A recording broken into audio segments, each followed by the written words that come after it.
Assalamualaikum warahmatullahi wabarakatuh.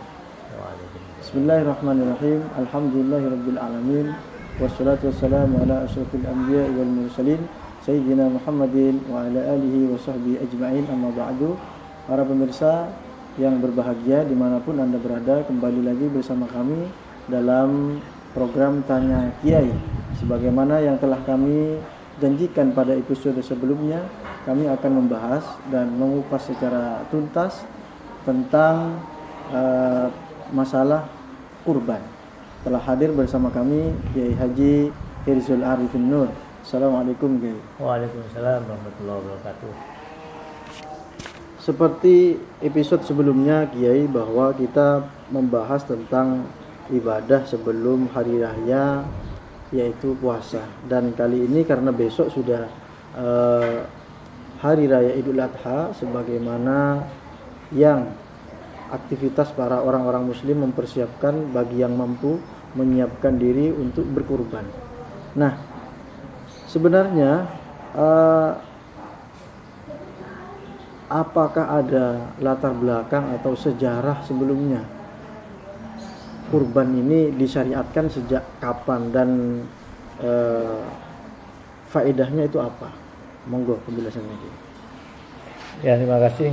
Assalamualaikum warahmatullahi wabarakatuh. Waalaikumsalam. Para pemirsa, para kaum muslimin yang berbahagia, terkait dengan sejarah tentang syariat kurban, dan pernah saya singgung di forum yang seperti ini bahwa minas syara'i'il qadimah, termasuk ada beberapa syariat yang sejak awal, sejak dari Nabi utusan yang pertama, yaitu syariat sholat.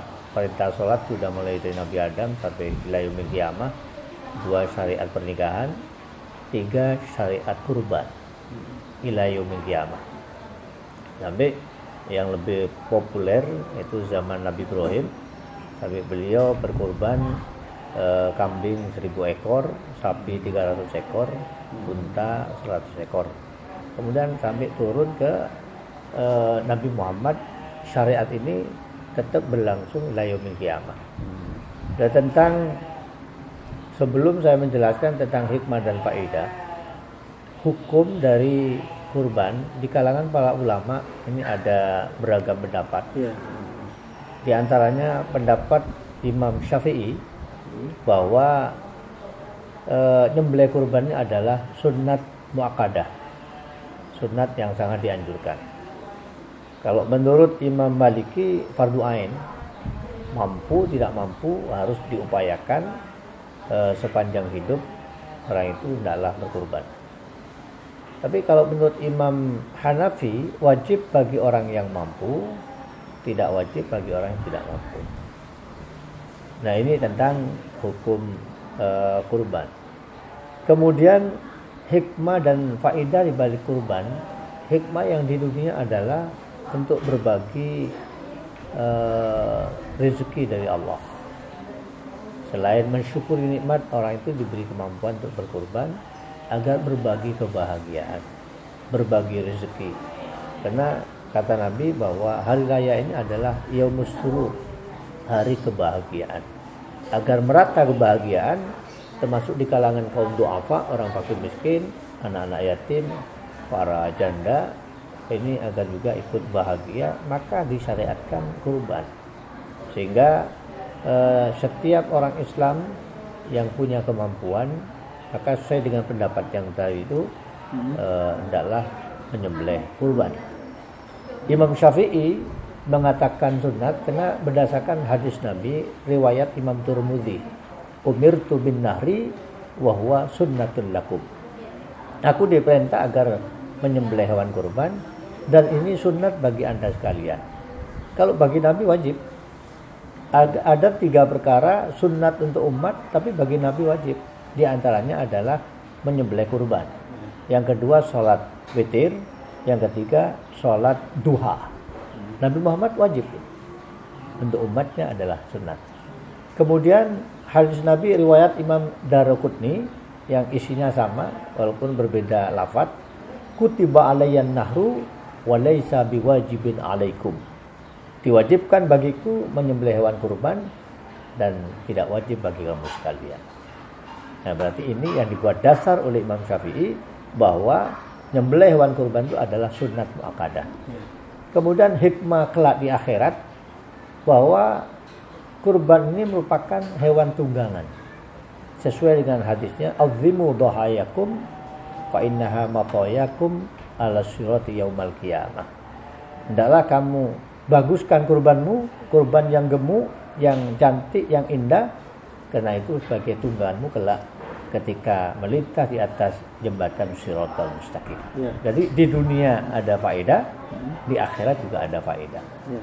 Berkenaan dengan yang dijelaskan Kiai, ada hubungannya bahwa harus berkorban dengan ke hewan yang sehat, yang gemuk dan seterusnya. Ya. Nah, kira-kira apakah semua hewan itu bisa dijadikan kurban atau ada ketentuan hewan tertentu? Ya, jenis binatang yang bisa dibuat untuk hewan kurban menurut jumhur ulama yang berdasarkan hadis-hadis Nabi hanya 3. Satu adalah unta, 2 sapi, berbagai macam sapi dengan segala jenisnya. Ya, jenis sapi, berbagai macam sapi, baik sapi kerbau, sapi limusin, semingkal, pokoknya ya semua jenis sapi. Yang ketiga adalah kambing, juga semua macam kambing. Ada kambing domba, ada kambing kacang, kambing Australia, kambing macam-macam. Ini yang jumhur. Walaupun ada sebagian ulama yang mengatakan jika orang benar-benar tidak punya kemampuan untuk membeli seekor kambing, apalagi sapi dan unta, kambing pun tidak mampu beli dan tidak punya kambing, maka ada sebagian ulama berpendapat boleh berkurban dengan seekor ayam dan sejenis, angsa, bebek, ya, bebek dan pokok sejenis yang hewan yang halal dimakan. Dan ini yang penting, di hari raya ini mengalirkan darah.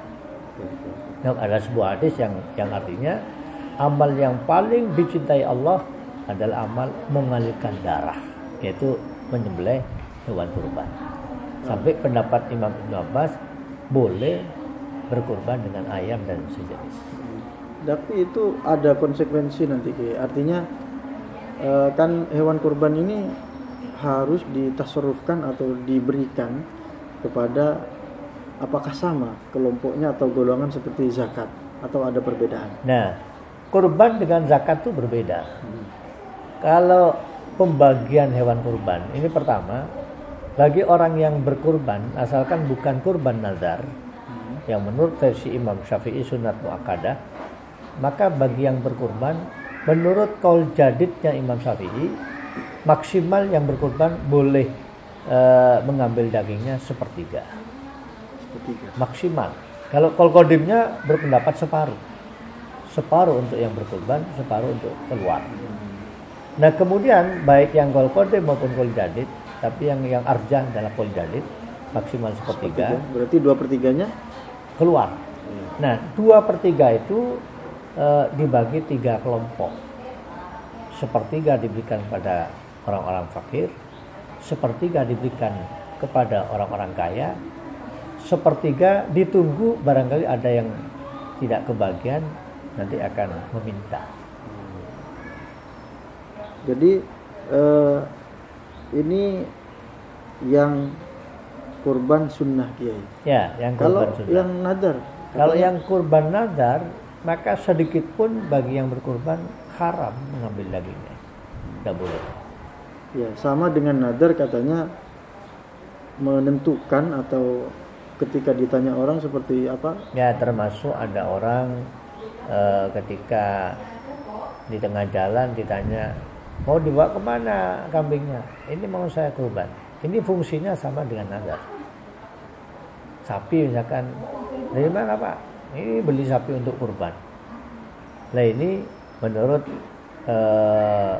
imam yang berpendapat bahwa ini sama dengan nazar. Tidak boleh. Tidak boleh. Ya, walaupun ada sebagian juga tidak menghukumi khilaf di antara ulama. Khilaf.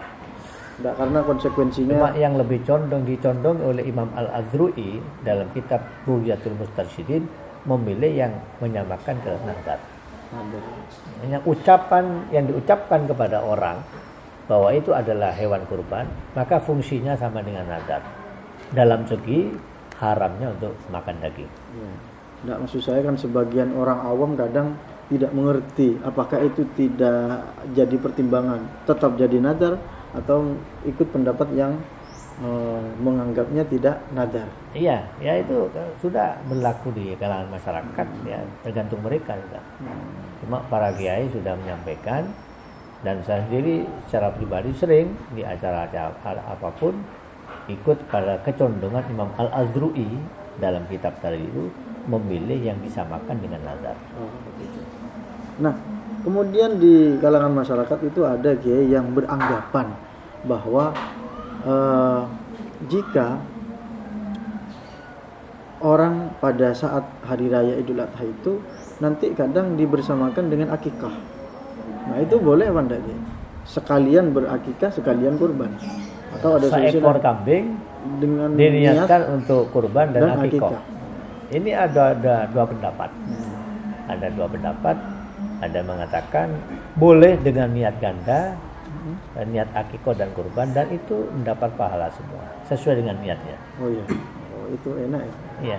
Jadi satu kali kurban sekaligus akikah. Karena orang kalau belum diakikoi oleh orang tuanya, maka kita masih dianjurkan akikah, namanya akikah qodoan. Qodok. Selama masih hidup masih dianjurkan. Walaupun gugur untuk orang tua menyembelih akikah untuk anaknya, gugur. Bahkan ada, walaupun ini qaul dhaif, Kanjeng Nabi sendiri pernah mengakikoi dirinya setelah diangkat sebagai nabi. Terus bedanya akikah sama kurban itu apa ya? Perbedaan akikah dan kurban ada 20%. 80% hukum dan semuanya akikah dan kurban itu sama. Persamaannya mungkin tidak perlu dibahas, yang penting perbedaannya. Yeah. Perbedaannya kalau hewan kurban waktu penyembelihan terbatas. Harus disembelih setelah sholat hari raya Idul Adha. Walaupun yang berkurban itu tidak sholat. Yang penting ukuran waktunya harus setelah sholat dan baca khutbah berdua. Berakhir tanggal 13 Dzulhijjah. Kalau besok lusa ini hari Jumat hari raya, maka Jumat, Sabtu, Ahad, Senin terakhir. 3 hari tasik. Jadi terbatas kurban. Terbatas. Kalau akikah bebas. Kapanpun, hari apapun, bulan apapun bebas. Cuma yang afdol akikah itu adalah disembelih hari ke-7 dari lahirnya seorang anak. Ya, sesuai dengan hadis Nabi, al-ghulamu murtahanun bi aqiqatih tudbahu anhu yaumas sabi wa yuhlaqu ra'suhu wa yusamma. Jadi anak yang lahir tergadekan dengan akikah. Selama belum diakikoi, maka masih ada digade Allah. Jangan ngaku anak. Maka yang utama adalah hari ke-7. Lahir Sabtu, Jumat depan diakikoi. Artinya menurut saya ada jalan bagi orang yang belum berakikah sebelumnya karena momentum Idul Adha, boleh. Boleh ikut pendapat yang membolehkan. Kemudian perbedaan yang kedua, kalau kurban laki perempuan sama-sama 1 ekor kambing. Jadi 1 ekor kambing untuk orang laki-laki, tetap 1 ekor untuk orang perempuan juga 1 ekor. Tapi kalau akikah beda. Kalau anak laki-laki harus kambing 2. Kalau perempuan 1. Perbedaan yang ketiga, daging kurban lebih utama dibagikan daging mentah. Kalau daging akikah yang lebih utama dimasak. Baru diberikan pada masyarakat, tetangga sekitar, atau dibalik mereka diundang ke rumah yang berakikah. Itu perbedaannya. Iya. Ada masalah lagi, Kiai, di kalangan masyarakat itu kadang mengumpulkan dana iuran untuk kurban. Dan itu iurannya bisa beda. Misalkan permasalahan pertama, 7 orang iuran untuk 1 ekor sapi. Tapi ada sebagian juga yang misalkan di beberapa sekolah itu yang pernah terjadi, anak-anak murid itu ditarik iuran 20 ribuan atau 50 ribuan, berapa ratus orang, sehingga bisa membeli 4 kambing, 5 kambing. Nah itu hukumnya bagaimana? Nah, tentang batas maksimal untuk orang yang berkurban, sesuai dengan hadis riwayat Imam Jabir, naharna ma'a Rasulullah sallallahu alaihi wasallam bil Hudaybiyah al-badanata an sab'atin wal baqarata an sab'atin. Kami telah bernahar bersama Rasulullah di perang Hudaybiyah. Rasulullah menyembelih seekor unta untuk 7 orang, seekor sapi untuk 7 orang. Nah, dilanjut di hadis yang lain, seekor kambing untuk 1 orang. Nah, terkait dengan pertanyaan, jika model iuran 7 orang iuran untuk membeli seekor sapi, boleh. Yang penting jangan sampai melebihi dari batas maksimal. Nah, kalau di lembaga-lembaga yang ada, murid yang jumlahnya 100 iuran sehingga dapat seekor sapi, lalu dibuat kurban untuk mereka, maka tidak disebut hewan kurban. Itu disebut shadaqatul lahmin. Sehingga saya kasih solusi kepada berbagai lembaga, karena saya sering diundang di lembaga-lembaga umum atau di madrasah-madrasah. Kalau ingin ini betul-betul ngajari murid tentang hakikat kurban dan hukum yang sebenarnya, harus yang sesuai. Apa artinya? Jangan sampai urunan 100 orang dan dapat 1 ekor sapi kurban untuk mereka. Jangan begitu. Caranya adalah tetap seekor sapi untuk 7 orang. Dengan cara anak murid mereka itu dimintai ikhlasnya. Anakku sekalian, Anda sudah iuran ini dapat seekor sapi. Seekor sapi ini menurut aturan agama ini harus untuk 7 orang. Anda 100 orang, maka tidak dinamakan kurban. Saya minta ikhlasnya untuk semua. Gimana? Iuran Anda yang jadi seekor sapi untuk guru-gurumu yang 7 orang. Gimana? Oke Pak, ikhlas. Nah, baru ini tetap disebut kurban untuk 7 orang gurunya. Artinya menentukan 7 nama untuk satu sapi. Iya, harus itu. Walaupun ada qaul dhaif maksimal 10. Tapi yang jumhur 7. Itu qaul dhaif pendapat Syekh Ishaq Rohawiyah. Kalau kambing 1 orang? Kambing 1 orang. Tidak ada yang mendapat lebih dari 1. Berarti kalau misalkan iurannya dapat 4 kambing, maka ditentukan 4 orang 4 nama. orang. Dimintai ikhlasnya. Kalau mereka ngotot nggak mau ikhlas, ya nggak jadi hewan kurban. Ya, tapi sebenarnya itu sudah bagus pendidikan untuk anak-anak, ya, untuk iuran. Mendidik tentang cara penyembelihan, ilmunya dan faedahnya. Oke. Jadi selanjutnya kira-kira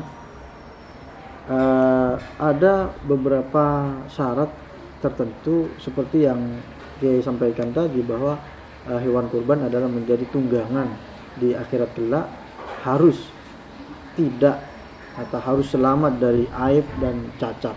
Nah, cacat itu yang seperti apa kira-kira? Ya, ini biar sebelum referensi. Saya menjelaskan tentang mana hewan yang boleh dijadikan hewan kurban, mana yang tidak boleh. Pertama tentang jenis ekor kambing. Kalau kambing domba usianya harus mencapai 1 tahun lebih. 1 tahun lebih. Kalau kambing kacang 2 tahun lebih. Apa lebih sebulan, lebih 3 bulan. Oh, ini beda ya, walaupun jenis kambing. Beda. Iya. Karena yang diukur adalah daging. Domba itu lebih banyak daging daripada kambing kacang. Kemudian kalau seekor sapi usianya adalah 2 tahun memasuki 3. Berarti 2 tahun lebih. Ya, 2 tahun lebih. Kalau unta 5 tahun memasuki 6 tahun. Ini dari segi usia gitu. Dari segi usianya harus mencapai itu. Ini menurut jumhurul ulama. Walaupun ada yang berpendapat, sebagian ulama ini qaul dhaif, bahwa kambing usia 8 bulan boleh. Sapi juga begitu, tidak mencapai yang tadi boleh, tapi qaul dhaif, pendapat yang lemah. Ya, kita akan bahasa Maduranya, sanmesan. Harus yang gemuk, yang indah, yang bagus, yang cantik. Karena yang dibuat kendaraan nanti. Makanya ada sebagian kelompok masyarakat sampai didandani itu. Hewan kurban. Divariasi hewan kurban itu. Karena nanti agar cantik ketika di alam akhirat. Nah kemudian kata Nabi ada 4 sifat hewan yang tidak boleh digunakan untuk akikah atau kurban. Yang pertama al-auraul bayyinu awaruha, yang buta dan butanya jelas. Tidak bisa untuk kurban, tidak bisa untuk akikah. Walaupun gemuk, walaupun sampai walaupun gemuk, walaupun kelihatannya cantik, tapi buta, tidak bisa. Tidak sah itu yang berarti. Tidak sah, tidak jadi hewan kurban, jadi shadaqatul lahmin. Ya tetap nggak sia-sia, tapi masih belum punya tunggangan. Ya kalau bahasa humornya orang-orang Madura, kalau buta nanti ketika jembatan kesasar, mestinya ke jembatan ke neraka. Yang kedua al-arja'u al-bayyinu arajuha, pincang yang nyata, pincang yang jelas-jelas pincang. Kalau hanya pincang sedikit masih boleh. Kemudian yang ketiga wal maridatu al bayyinu maraduha, hewan yang sakit yang nyata sakitnya, walaupun gemuk, walaupun kelihatannya cantik tapi sakit. Nah, mengkonsumsi daging yang hewan sakit ini berakibat dampak jelek pada orangnya. Yang terakhir wal ajfa, hewan yang kurus, allati dhahaba mukhuha, yang sudah tidak ada sumsumnya. Jadi kurus walaupun tidak cacat tidak boleh juga. Tidak boleh. Nah 4 ini tidak boleh untuk dibuat hewan kurban. Iya. Tapi gini. Artinya ada beberapa orang yang sebenarnya menyerahkan kurban dan itu banyak diserahkan ke kiai. Ya. Termasuk di sini ada suara kambing, ini juga adalah hewan kurban dari masyarakat. Ya. Dan itu sehat. Namun pada 2 hari menjelang tiba-tiba ada penyakit atau misalkan ada aib. Nah itu bagaimana solusinya? Apakah kiai harus mengganti atau tetap sah? Nah kalau ketika disahkan kepada seorang wakil, seorang kiai, itu hewannya sudah memenuhi syarat. Kemudian di kemudian hari entah terlalu lama dan kiainya tidak begitu ngurus sampai terserang penyakit atau kurus, anggap yang tadi tidak masuk, maka kiainya wajib mengganti. Wajib mengganti, kecuali hewan nadar. Hewan kalau dinadarkan maka menjadi kurban wajib. Aib yang 4 itu tidak masuk, tidak menjadi syarat. Tetap jadi. Tetap. Misalkan ini bulan Syawal, kamu sapi akan saya jadikan hewan kurban. Gemuk waktu itu, gemuk, kok terserang penyakit corona. Akhirnya waktu hari raya kurus, tetap wajib itu. Tetap wajib dikorbankan. Wajib disembelih. Dan itu jadi kurban. Jadi sah. Beda dengan yang tadi, ketika diserahkan sebenarnya sehat-sehat saja. Ya, sehat semua memenuhi syarat. Memenuhi syarat, tiba-tiba apakah ada faktor unsur dari syariat itu lalai atau tidak lalainya? Iya, artinya kalau memang itu kelengahan dari wakil, dari seorang kiai, sehingga terjadi penyakit atau kurus, maka ini wajib mengganti. Tapi kalau tidak lalai, sudah misalnya satu contoh, sudah dipagar, sudah dirawat, sudah dipagar, kemudian dicuri maling, nggak wajib mengganti. Jadi yang lalai yang wajib mengganti.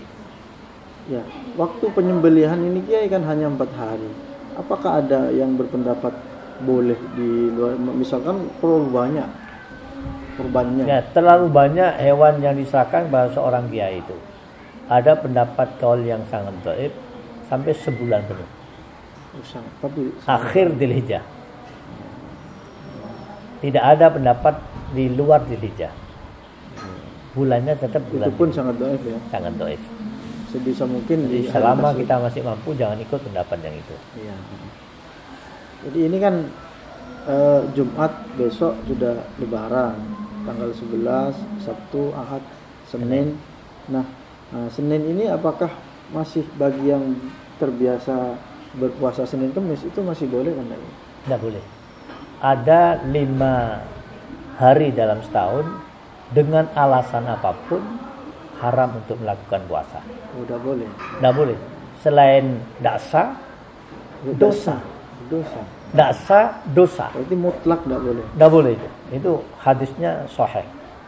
Yaitu hari raya 2 ditambah hari-hari tasyrik yang 3. 5 dalam setahun. Kalau puasa yang seperti tanggal 16 ke belakang bulan Sya'ban itu haram.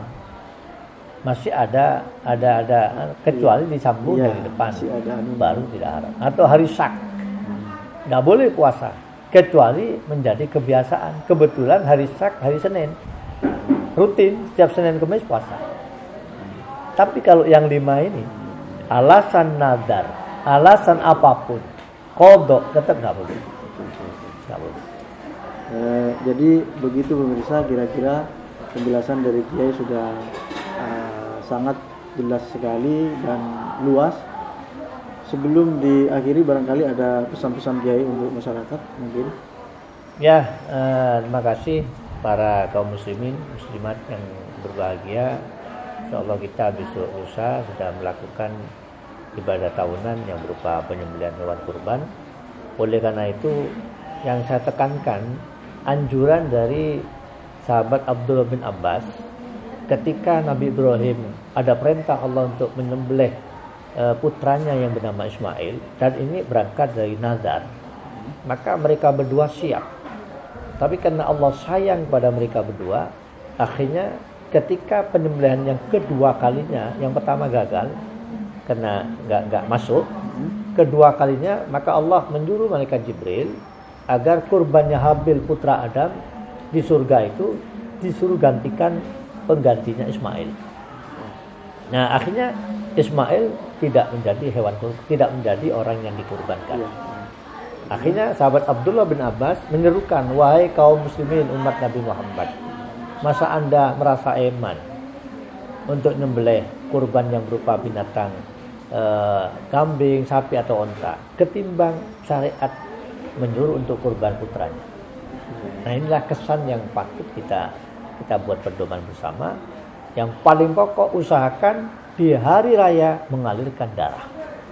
Itu yang paling pokok. Bagi yang kaum tidak mampu, maka ayam. Ikut pendapat. Insya Allah orang semuanya punya kalau ayam. Inilah sekedar tambahan. Terima kasih banyak atas penjelasannya. Begitulah pemirsa, saya kira cukup dan mudah-mudahan menjadi pengetahuan dan ilmu yang bermanfaat. Amin ya rabbal alamin. Sekian dari kami. Terima kasih atas segala perhatian. Mohon maaf atas segala kehilafan. Subhanakallahumma wa bihamdika asyhadu an la ilaha illa anta astaghfiruka wa atubu ilaik. Assalamualaikum warahmatullahi wabarakatuh. Waalaikumsalam.